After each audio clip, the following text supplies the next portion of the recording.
We had a man come in, he was a doctor, and he says, I need to see the manager, the redhead with the big tits. And I said, do you mean Kathleen? And he said, I just said that, didn't I?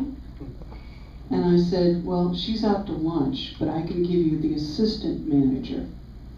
And he says, all right. So I go in with and the assistant manager says, don't leave me alone.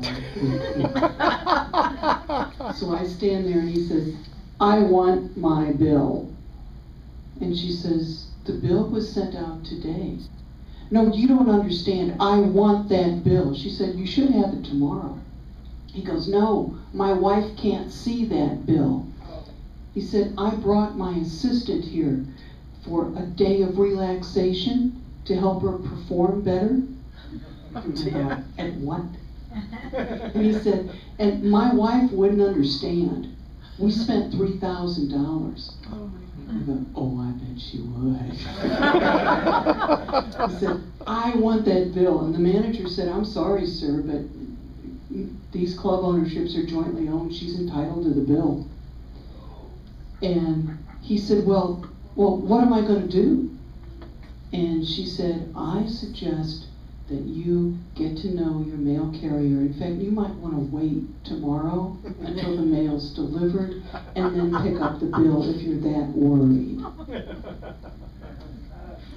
We also had a guy who came in with a Ferrari and he wanted a parking garage pass. And I said, I'm very sorry, we're getting new ones printed. All I can give you is a rental pass until the new one's here. And he said, I paid cash for this Ferrari. I don't want anyone to think I rented it. And I thought, okay, do I call the DEA? I mean, nobody pays cash for a Ferrari. Half-price homicide. For this one, I did the research at Hibiscus Place up on Las Olas. Oh, Secondhand. Yeah, it's designer consignment. And there I met a really interesting woman. This is the trophy wife. And the husbands will let her spend unlimited amounts of money, but they won't give her any cash of her own. So we would have these women, and they would bring in a $3,000 Prada purse. It was still in the box, it was still in the protective bag, it still had the tags on it.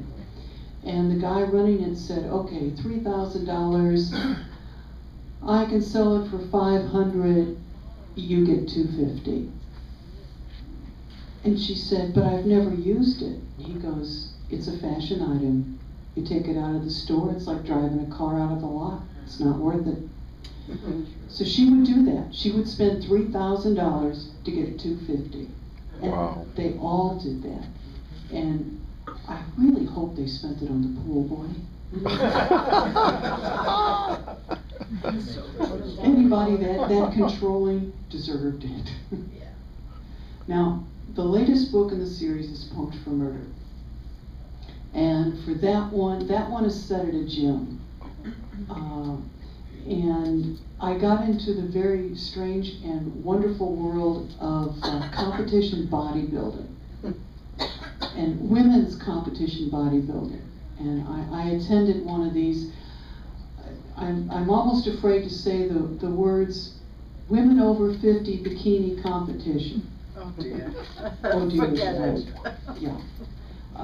And I sat next to this woman. Her husband, she was number 44. And her husband was sitting next to me. Now, he was a big fat guy. And he was shoving popcorn in his mouth. And next to her was her son, 18. He was eating a double chocolate malted. The two of them are grossly overweight. Mom was maybe this wide. She had the muscles, but he goes, that's my wife. And I said, she looks good. And he says, no, she doesn't. He said, she's supposed to quit eating 3 days before. He said she followed the whole regimen. She was down to 2 ounces of chicken a day.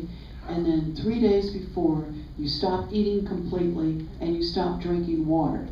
He said, and last night, she got up in the middle of the night went downstairs and ate an ice cube. And I said, yeah? And he goes, well, look at her, she's bloated. And I said, well, she looks fine. And he goes, you are not a judge.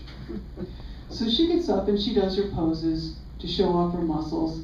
And she's wearing a bikini, and it's all sparkly. And she turns around to show off her glutes. And her son yells, great ass, Mom! And I thought, oh, I need therapy. I really need therapy. I didn't hear her say that. It really happened. I can't make that up.